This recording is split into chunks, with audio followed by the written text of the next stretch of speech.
La revista El Doctor en Casa presenta su programa El Doctor en Casa TV.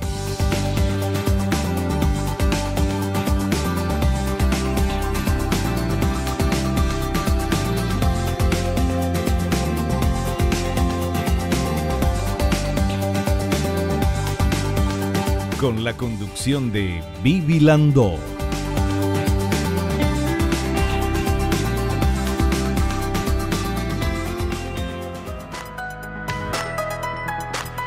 Hola, hola, hola, ¿cómo están todos? Muy, pero muy bienvenidos. Esto es El Doctor en Casa.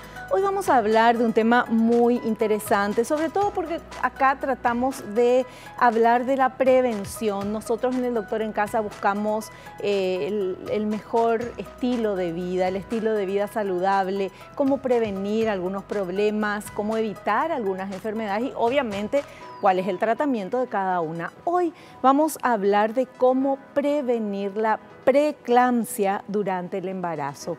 Nos visita y nos va a explicar esto la doctora Fanny Corrales Ríos. Ella es ginecóloga y obstetra.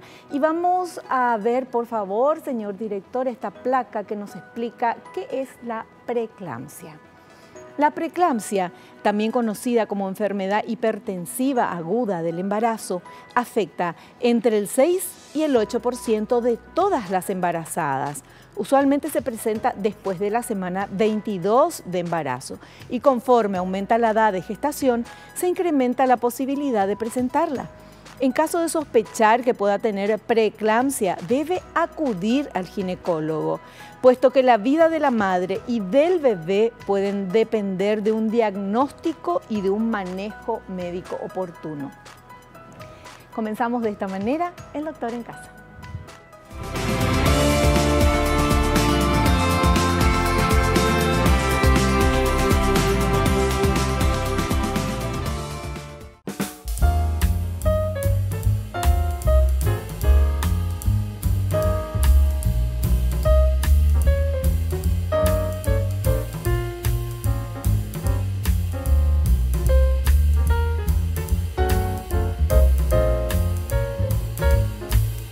Ya estamos con nuestra invitada, la doctora Fanny Corrales Ríos. Ella es ginecóloga y obstetra, especializada en ginecología y endocrinología reproductiva, ginecología infanto-juvenil, instructora de emergencia y soporte vital avanzado en obstetricia.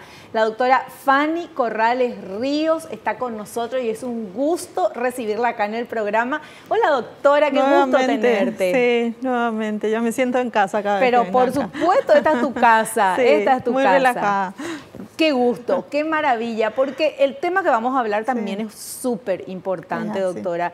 Y decía yo al inicio, bueno, la preeclampsia, lo que es, y hay tantas mamás y tantos niños que mueren por esto, que se puede evitar, y la idea es conocer un poquito cómo se puede evitar esto y que nos comentes en tu experiencia, doctora, porque tenés mucha experiencia y es tu área absoluta. Es mi área, sí, justamente. Hemos trabajado ya hace muchos años, empezando específicamente en el 2013-14, tratando de capacitar a la gente en la atención a este tipo de mujeres, ¿verdad? En el mundo es la segunda causa de muerte materna evitable, que es lo más penoso, ¿verdad? Y en Paraguay también, hasta el año pasado tengo entendido que se ubicó en el segundo lugar.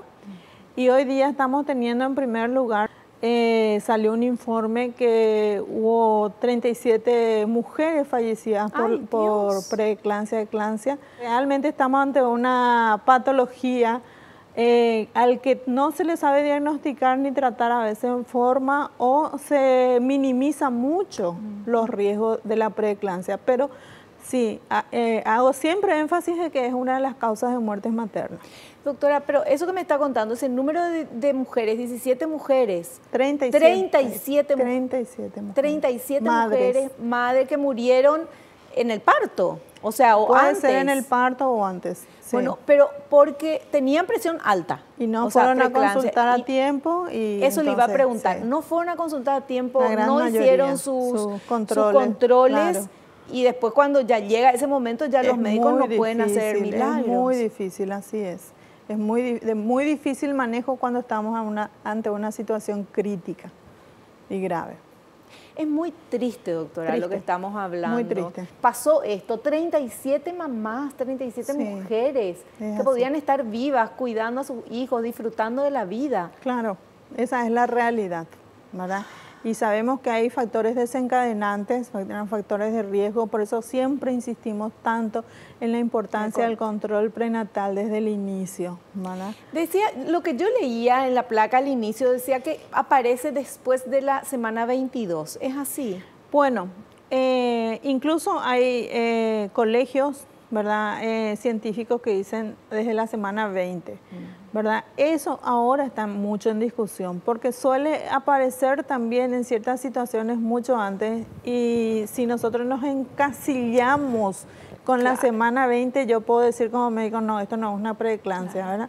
Sin embargo, hay que conocer todo el contexto y saber identificar. Eso también es muy importante, que el médico sepa identificar como preeclampsia a la mujer, porque no podría aparecer en la semana 18 si nada es en medicina matemática, claro, ¿verdad? Y menos en un embarazo. Y menos en un embarazo donde la mayoría de las veces confunden su fecha de última menstruación, no llevan su cuenta o no llevan un buen control prenatal. Pero sí, la definición dice que es la hipertensión que aparece luego de las 20 semanas de embarazo. ¿Y desde cuánto es hipertensión en una embarazada? ¿Es igual que en una persona que no está embarazada? Es así. Se considera, hoy día ya no se quiere hablar de hipertensa severa o leve, ¿verdad? Una hipertensa es una hipertensa y un factor de riesgo. Se considera hipertensión en una embarazada cuando su presión, la sistólica, que generalmente en la jerga se habla de 14, de 12, de 13, ¿verdad? Nosotros hablamos de 140, 160, que es la primera presión que se toma. La primera cifra, la sistólica, es mayor a 140 o 140 o más. O sea, 14. Y 14 o más. Y la diastólica, que es la que viene después, la cifra que viene después, habla de 90 o más, ¿verdad? O sea, 14, 9 ya 9. Es una alarma. Eso ya es una paciente hipertensa. A esa ya la tengo que controlar, ¿verdad? Y cuando hablamos de una hipertensión realmente severa que pueda complicarse muy rápidamente, hablamos de cifras como 16, 10 o 160, 110. Es esa la cifra. O sea, una paciente llega con esas cifras tensionales y esa paciente no le vamos a mandar a su casa. Se tiene que quedar internada bajo control, ¿verdad? ¿Y una embarazada puede tomar medicamentos para bajar la presión o hay medicamentos especiales? Hay medicamentos especiales. Lo que pasa es que la hipertensión en una embarazada no es la misma que en una persona no embarazada, ¿verdad? Generalmente la embarazada, por su fisiología, cuando queda embarazada, lo que ocurre es que hay más, las arterias se dilatan más, se llama eso vasodilatación, y hay hipotensión, baja la presión. Eso es lo normal, ¿verdad? No pasa en las personas comunes eso. Por eso la mujer embarazada muchas veces tiene mucho sueño, porque le baja mucho la presión, ¿verdad? Entonces, a mí me tiene que llamar la atención cuando viene una paciente, aunque no tenga presión alta, pero que no le haya bajado. Esa puede ser una paciente que después me vaya a desarrollar hipertensión, ¿verdad? Al hacer eso, nuestro corazón, o sea, el corazón de una embarazada bombea más sangre, generalmente la que estuvo embarazada va a saber que a veces siente taquicardia, ¿verdad? Eso es una cosa frecuente y normal en el embarazo, ¿verdad? Una adaptación que la embarazada tiene que sufrir. Entonces, las medicaciones que se va a utilizar durante el embarazo tienen que ir para ese perfil, manejando ese perfil de la embarazada, ¿verdad? Porque ¿qué es lo que va a ocurrir en la hipertensa? Que esas arterias no se van a dilatar normalmente, sino se van a contraer, ¿verdad? Y mantiene unas tensiones un poco mayor al de las otras embarazadas. Entonces, el tratamiento que yo voy a dar es para provocar vasodilatación. Entonces, no le voy a dar, por ejemplo, un enalapril no puede tomar una embarazada, ¿verdad? Claro. Son otro tipo de medicación. Además, todo lo que toma la embarazada también toma el bebé, ¿verdad? Totalmente, es así. Y la tendencia hoy día es no enmascarar la hipertensión, ¿verdad? ¿Qué significa eso? ¿Qué significa eso? Que si yo te medico, te puedo bajar la presión, pero no significa que la preeclampsia no continúe. Entonces, yo pensé que bajaba la presión y ya estaba. No es así. La preeclampsia es todo un desarrollo que no se baja, te voy a explicar más adelante, viene de la placenta y por más de que yo haga que baje la presión, yo no le curé. Esa paciente no se va a curar hasta que no se interrumpa el embarazo. ¿Y qué pasa en la placenta? ¿Por qué viene de la placenta? ¿Cómo es eso? Bueno, lo que ocurre es que, y son teorías, ¿verdad? Pero esta teoría sí ya está más bien definida, que cuando hay placentación, o sea, se empieza a formar la placenta en una paciente, esta placenta hace como una invasión al útero de las arterias, ¿verdad? Las arterias de la placenta, pero la placenta es un órgano totalmente aparte de la mamá y del feto. Y es la intercomunicación entre la mamá y el feto, ¿verdad? Entonces hay una arteria que se llama espiralada, que tienen que invadir al útero para adherirse bien al útero y para servir de circulación e intercambio de nutrientes entre el bebé y la mamá. Esa placenta no desarrolla bien esa invasión, ¿verdad? Las arterias generalmente se adelgazan más cuando invaden, entonces desde ahí los factores de protección o crecimiento placentarios, que son unos factores que tienen que ver con la formación de las arterias, disminuyen y aumentan otros que son un poco más inflamatorios, ¿verdad? Hay un desequilibrio placentario y eso va a desencadenar más adelante preeclampsia y bajo peso al nacer en los niños.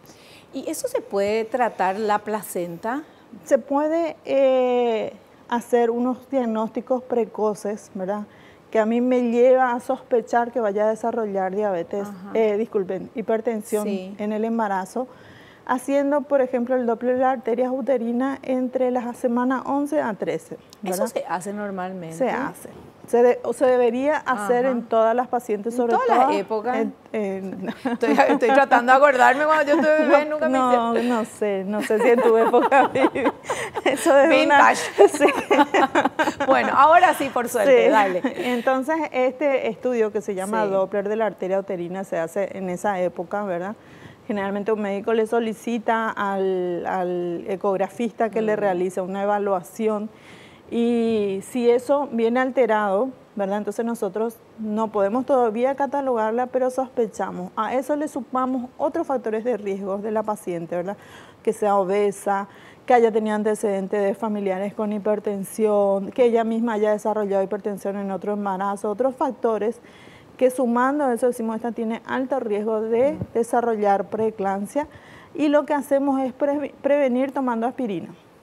Le damos aspirina, aspirina de 100 miligramos, se toma a la noche, todos los días, ¿verdad? Eso 125. 125, cierto, sí, es lo que tenemos acá, ¿verdad? Y esto ya está comprobado de que sí tiene efecto de disminuir por lo menos la situación grave de la preeclampsia. Qué bueno. Doctora, pero una mujer que es hipertensa, ¿no necesariamente va a tener preeclampsia cuando se embaraza o sí? No necesariamente. Puede cursar todo su embarazo con una hipertensión crónica sin desarrollar preeclampsia. La preeclampsia es una entidad, ¿verdad? Claro, es de la placenta. Del embarazo, del embarazo en sí. Que acompaña, aparte de hipertensión, generalmente suele haber un aumento de liberación o expulsión de proteínas en grandes cantidades por orina, ¿verdad? Y edema, la paciente se hincha mucho más de lo normal. A eso nosotros le llamamos preeclampsia, o sea, tiene que tener casi todos esos componentes para hablar de preeclampsia. ¿Cómo se descubre que una paciente puede tener o está camino a tener preeclampsia? Solamente con los controles prenatales. Por eso que es tan importante. Mira, no puede una paciente ir a hacer un control prenatal y que no le tomen la presión, ¿verdad? Eso es crucial, crucial que le tomen la presión cada vez que se vaya a hacer su control prenatal, ¿verdad? Entonces, ahí nosotros podemos diagnosticar que la paciente está iniciando un cuadro de preeclampsia. Perfecto. Bueno, tantas cosas le quiero... Ya nos vamos al corte otra vez, pero Dios mío, bueno, vamos al corte y volvemos enseguida.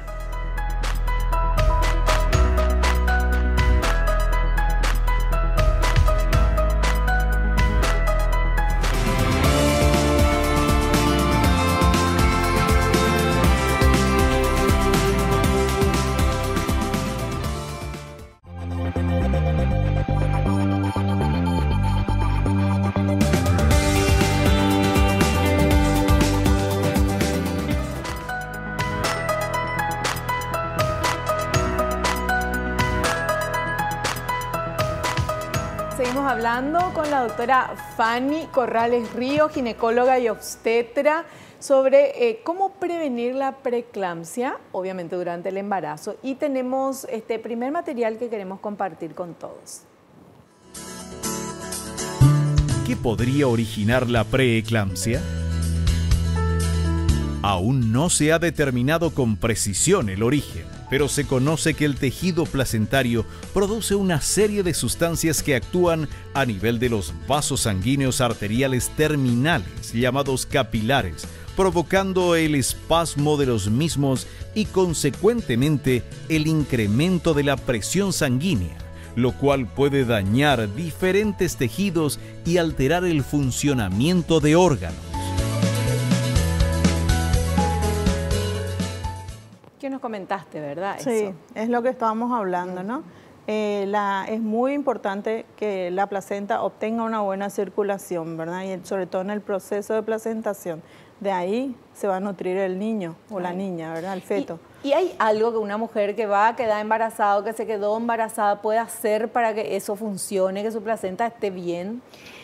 Bueno, se considera de que puede colaborarse un buen estado nutricional, ¿verdad? En un control preconcepcional adecuado. Aún así, sí se ve, no se sabe, como dice la literatura, cuál es el origen exacto y se ve igual una paciente que desarrolla esas situaciones. Pero podemos, por ejemplo, pedirle que si está con sobrepeso, entre en su peso ideal, que no aumente mucho de peso, ¿verdad?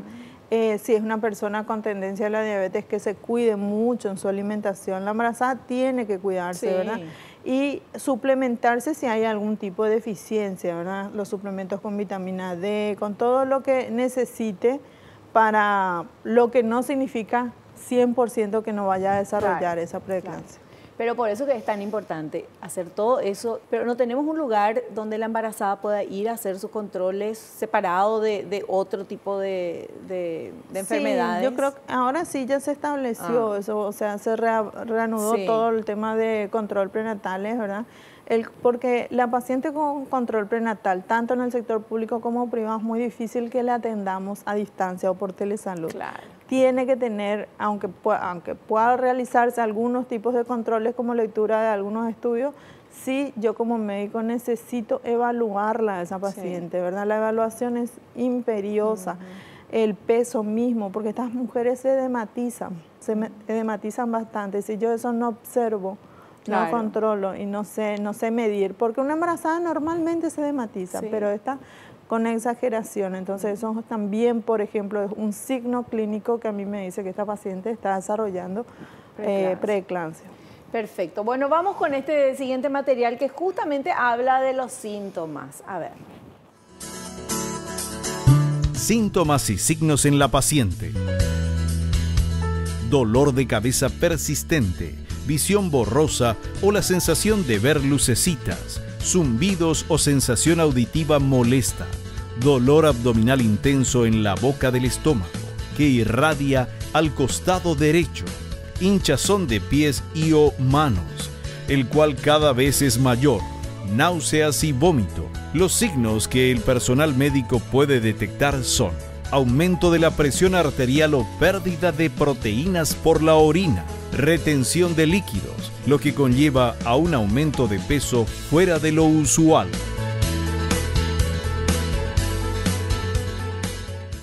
Es así, pero ahí ya hubo una mezcla de lo que llamamos nosotros signos de severidad y los signos de alerta, ¿verdad?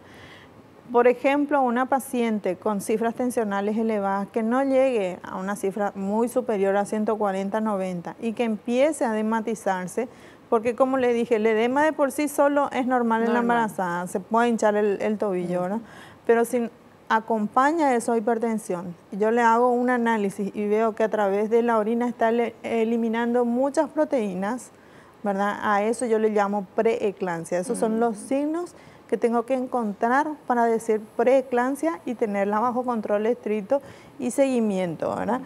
Cuando se agrega estos signos que se mencionó, que es cefalea intensa, visión borrosa, ¿verdad?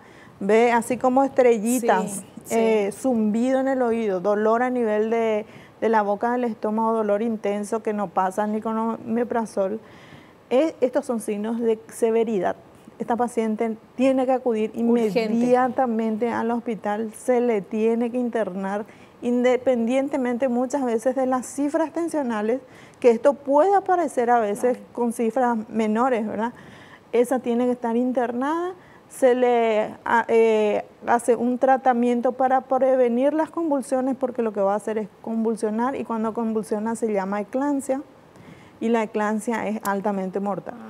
Cuando la paciente convulsiona, pasó del estado de preeclampsia a eclampsia. Y generalmente la eclampsia va a ese estado, ¿verdad? Por eso se llama preeclampsia. ¿Y qué le pasa al bebé en la panza de la mamá cuando la mamá tiene presión alta, tiene esta preeclampsia y bueno, obviamente después cuando convulsiona también? Lo que generalmente ocurre es que hace una restricción del crecimiento intraútero, o sea, un bebé de muy bajo peso, ¿verdad?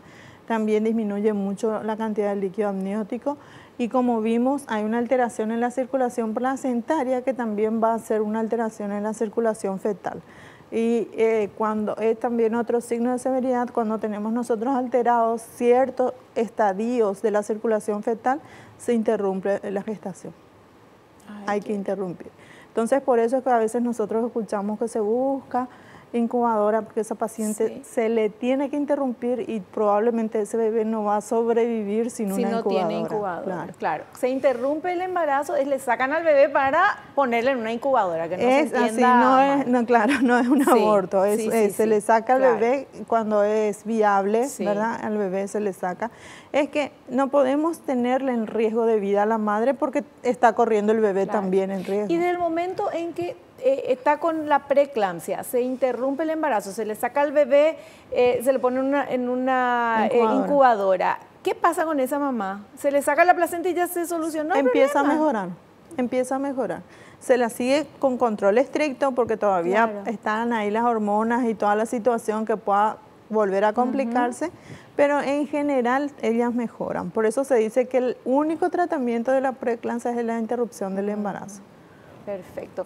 Bueno, seguimos viendo materiales sobre este tema súper interesante y todas las mujeres, por favor, vayan a hacerse sus controles, estando embarazadas y no estando embarazadas también, pero sobre todo estando embarazadas. Vamos a ver este siguiente material. Los factores de riesgo para desarrollar preeclampsia. Si bien es cierto que cualquier mujer embarazada puede llegar a presentar preeclampsia, existen algunos factores de riesgo como ser menor de 20 años o mayor de 40 años, tener un embarazo gemelar o haber padecido preeclampsia en un embarazo anterior, presentar obesidad, padecer diabetes mellitus o hipertensión arterial crónica, padecer enfermedades renales o alguna enfermedad autoinmune.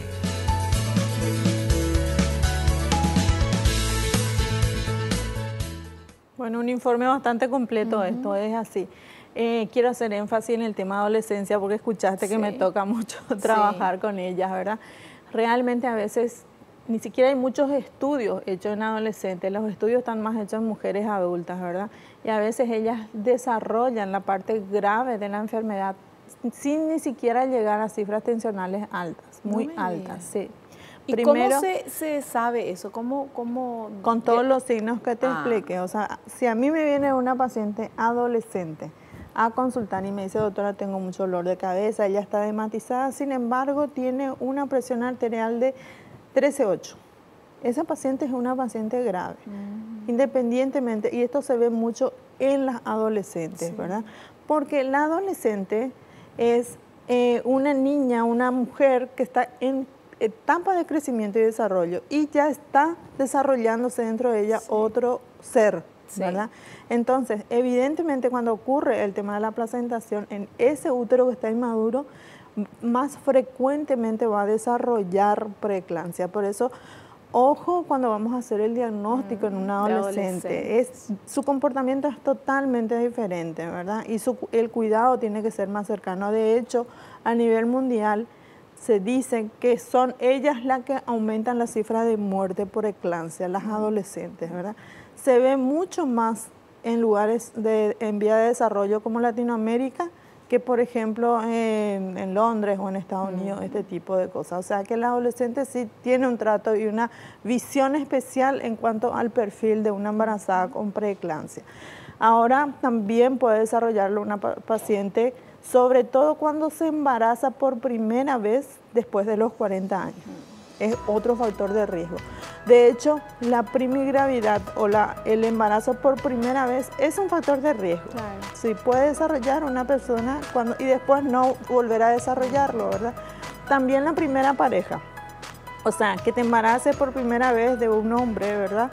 Y después vos cambias de pareja, te embarazas de otro, ahí vas a tener un riesgo mayor de volver a desarrollar preeclampsia. Ah, mira vos. Sí, también la pareja influye mucho en la placenta y en el desarrollo de esto, ¿verdad? O sea, que el primer hijo sea el segundo hijo de la misma pareja. Va a tener menos riesgoso que de una pareja nueva. Bueno, sí, todo eso. Eso es, a veces nosotros en la ginecología obstetricia no consideramos la pareja, ¿verdad? Sí, y es parte crucial y fundamental. Yo siempre le digo a mis pacientes, los dos están embarazados, ¿verdad? O sea, no solo ellos, tiene que tener mucha participación. El varón también en el cuidado, ¿verdad? Saber si no es un hipertenso o de familiares hipertensos, diabéticos. La cuestión del varón también tiene que ver. Tiene mucho que ver. Por los factores. Y bueno, y claro, sí, el CBB es de los dos. Sí. Claro, son los dos. Tiene que ver, así es así. Y aparte que el cuidado, si realmente está acompañado y con pareja la persona que está embarazada, el cuidado tiene que ser entre dos. Sí. Bueno, eso es vamos al corte y volvemos ya.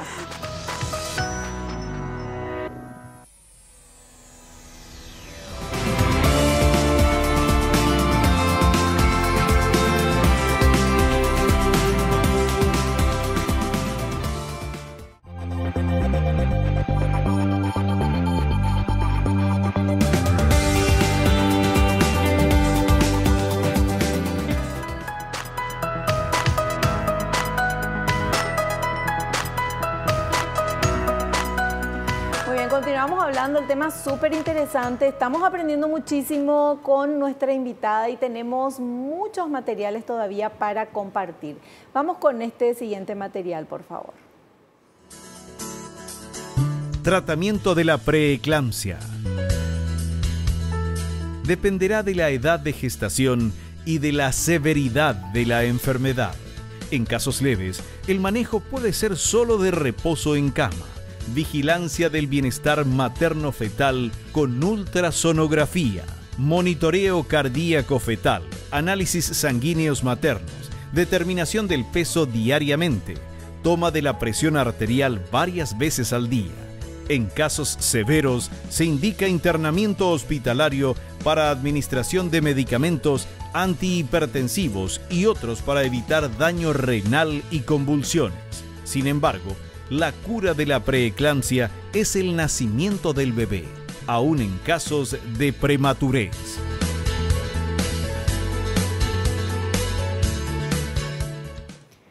Este informe me gusta mucho, Vivi, ¿sabes? Porque escuchaste que en el tratamiento ambulatorio no mencionaron medicación. Sí. Ya no se medica a la paciente cuando tiene hipertensión, por lo que te dije al principio, podemos enmascarar, o sea, bajarle la presión, pero sin embargo todo el proceso seguirá aumentando, ¿verdad? Reposar, sobre todo cuando sabemos, hoy día es muy frecuente porque la mujer embarazada trabaja y hay trabajos de mucho estrés, ¿verdad?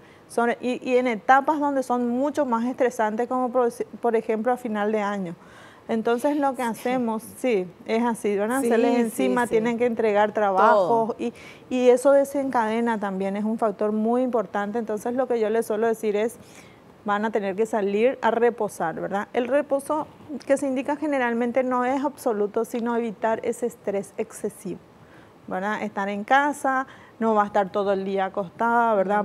Y los sueños son muy importantes, ¿verdad?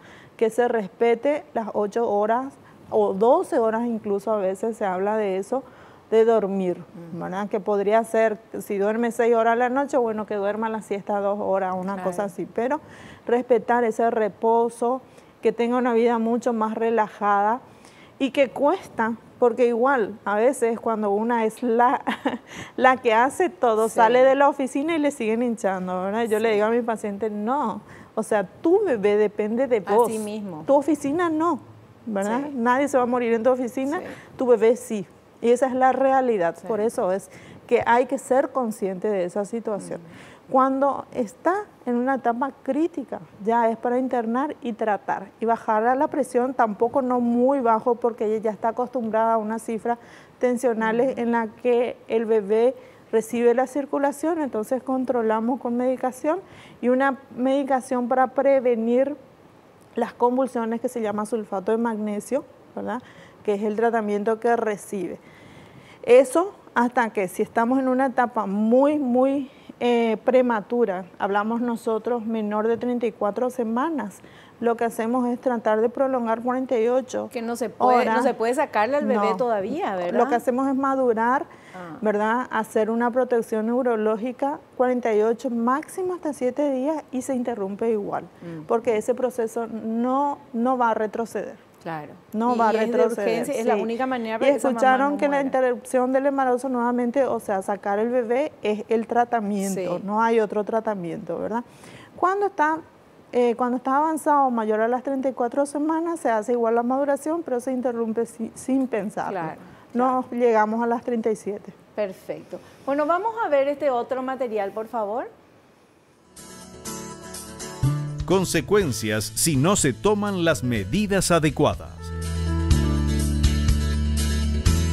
No tomar las medidas adecuadas o no provocar el nacimiento del bebé en el momento apropiado puede causar complicaciones muy graves al bebé, como retraso en el crecimiento, sufrimiento fetal agudo o muerte fetal intrauterina. En la madre, daño en los riñones, el hígado, trastornos de la coagulación, hemorragias intracerebrales y hasta la muerte. Es sumamente importante realizar todas las indicaciones del gineco-obstetra para tener una adecuada supervisión y tratamiento que llevará al nacimiento de bebés sanos y la recuperación materna sin complicaciones.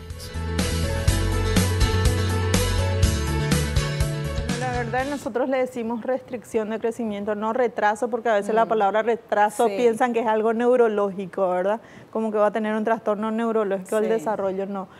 Hacen bajo peso al nacer, ¿verdad? Generalmente estos fetos tienen 1.500 gramos, a máximo llegan a 2.000, una restricción severa en el crecimiento, ¿verdad? Y lo más importante es que estos niños van a después a desarrollar problemas cardiovasculares probablemente, sí. Por eso es importante cuidar esa parte, o sea, no solo en el momento, sino a su futuro. Lo de la madre también, manejar el estado crítico de una hipertensa que haya llegado a una complicación severa, ahí decía problemas neurológicos, lo que ocurre es un edema cerebral, por eso hay cefalea, visión borrosa y todo esto, ¿verdad? Debe ser manejado porque la fisiología de una mujer embarazada no es la misma a la de un no embarazado, entonces la persona tiene que estar adiestrada a atender una paciente crítica embarazada. También ocurre mucho el edema pulmonar, que es eso, se llena de líquido el pulmón y eso suele ser grave y mortal, por supuesto, ¿verdad? Trastornos cardiovasculares, nosotros le decimos shock cardiogénico, que también ocurre, muy difícil que salga de eso. Cuando hay trastornos de la coagulación, por supuesto, sangran estas pacientes, muy difícil salvarlas, ¿verdad? Ya hay metodología de manejo, pero como les digo, hay que estar muy bien formado en el tema. Es un área crítica muy difícil manejo. Por eso le trajimos a la doctora acá al programa, que es experta y especialista. Vamos con este último material para compartir con todos ustedes. Las medidas de prevención de la preeclampsia. Existen medidas muy simples que pueden ser de utilidad para que no se presente esta enfermedad o que lo haga en estadios tardíos del embarazo y que la severidad sea menor. Se recomienda hablar con el médico antes de embarazarse para determinar si existen factores de riesgo. No encontrarse en estado de obesidad al embarazarse. Acudir regularmente a las citas de vigilancia prenatal. Monitorear regularmente la presión arterial y el peso. Llevar una dieta balanceada y hacer ejercicio regularmente. Tomar suplementos de calcio durante el embarazo. En casos de muy alto riesgo, el ginecobstetra puede prescribir medicamentos que podrán ser de utilidad, que deben estar bajo supervisión médica.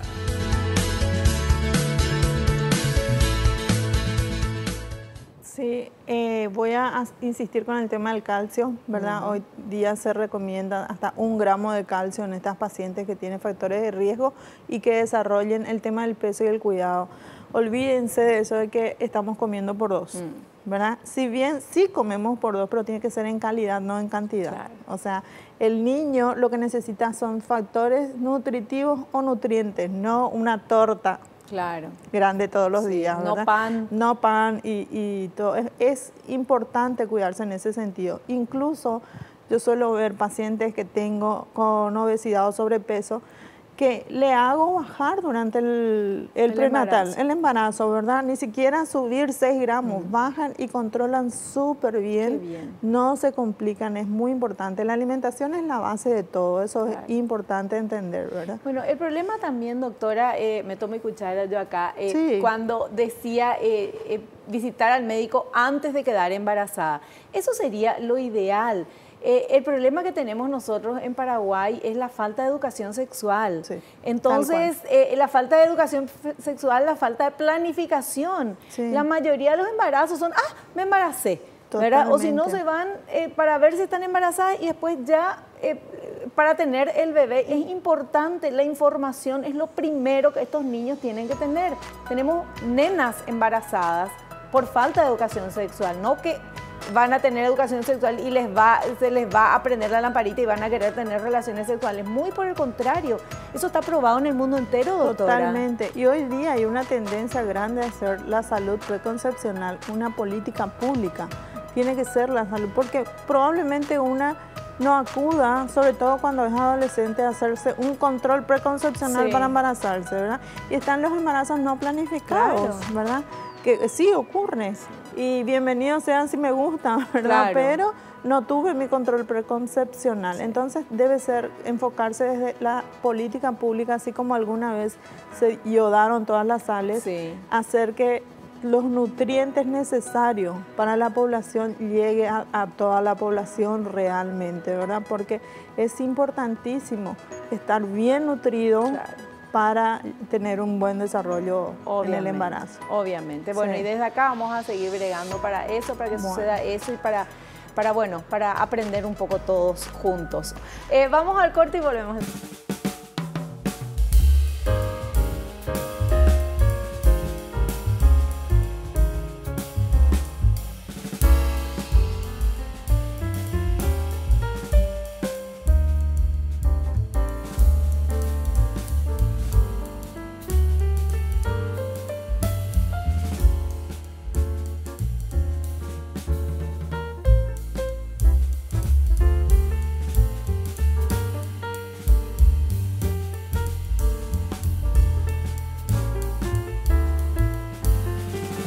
Bueno, seguimos con nuestra invitada y tenemos ahora preguntas que ustedes quieren hacerle.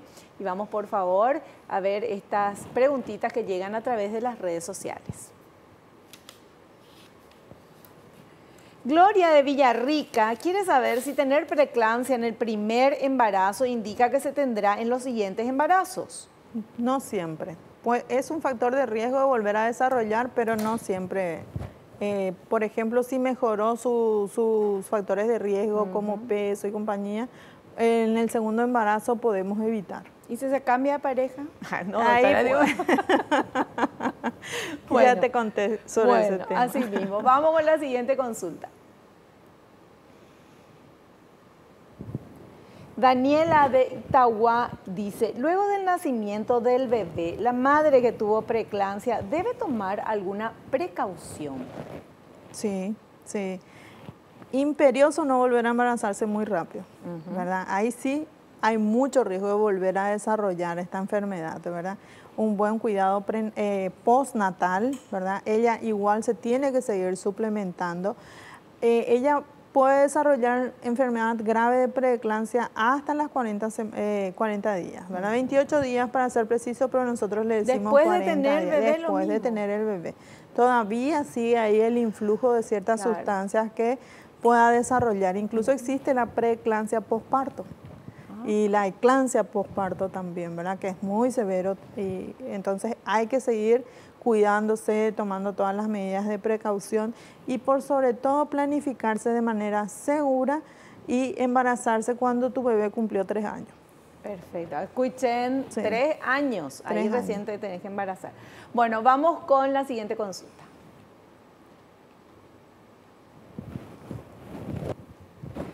Liliana de Pané dice, ¿se puede tener predisposición genética a padecer preeclampsia?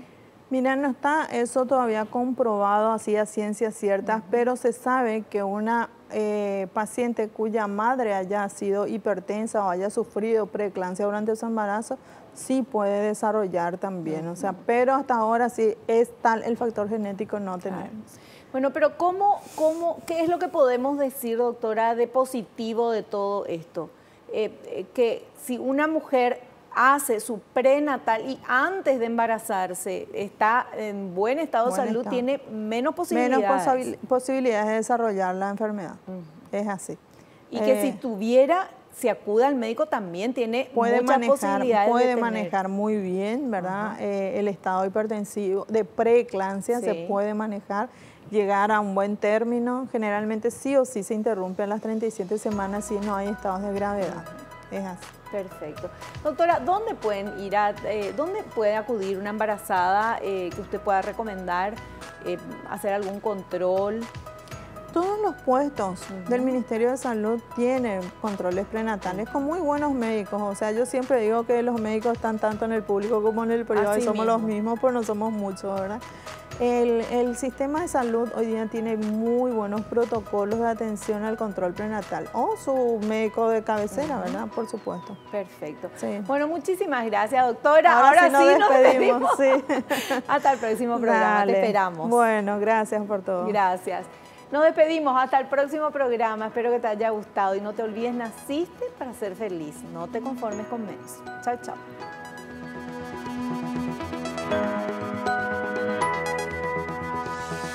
La revista El Doctor en Casa presentó a Vivi Landó en el programa El Doctor en Casa TV. Fue una realización de Alicante.